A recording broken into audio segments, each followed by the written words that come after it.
Guys, কালকে তো আরএসকের খেলা সবাই দেখছেন এবং তারা যে এত খারাপ গেম প্লে করছে এটাও সবাই জানেন। কিন্তু আপনারা কি জানেন তাদের এই খারাপ গেম প্লে করার মূল কারণ কি? জানি সবার উত্তরটা থাকবে ভাই জানি না। তো চলেন তাদের খারাপ খেলার মূল কারণটা কি আমি আপনাদের বলি। আপনাদের সবার প্রিয় আরএসকে টিমের প্রতিটা মেম্বার থেকে এই তথ্যগুলো পাওয়া। আর তারা বলছে তারা তাদের ডিভাইসের জন্য খেলতে পারি নাই। আপনারা হয়তো অনেকেই জানেন না, বড় বড় স্পোর্টসে কিন্তু নিজেদের পার্সোনাল ফোন দিয়ে গেম প্লে করতে দেয় না। সেখানে মূলত যেসব স্পোর্টস প্লেয়াররা অংশগ্রহণ করে তাদের সবাইকে একই রকম একই কোম্পানির একটা ফোন দেওয়া হয়, আর সেই ফোনেই তাদের গেম প্লে করতে হয়।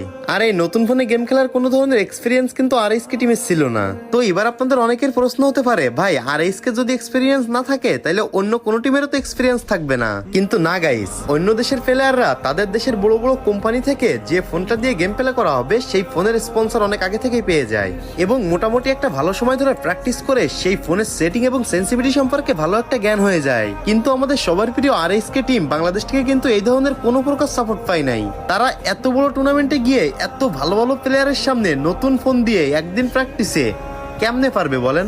সর্বশেষ একটা কথাই বলবো, আরএসকে টিম দেশকে রিপ্রেজেন্ট করার জন্য দেশের জন্য অনেক কষ্ট করছে, কিন্তু এই দেশ তাদেরকে পর্যাপ্ত সাপোর্টই দিতে পারে নাই। Bad luck RSK.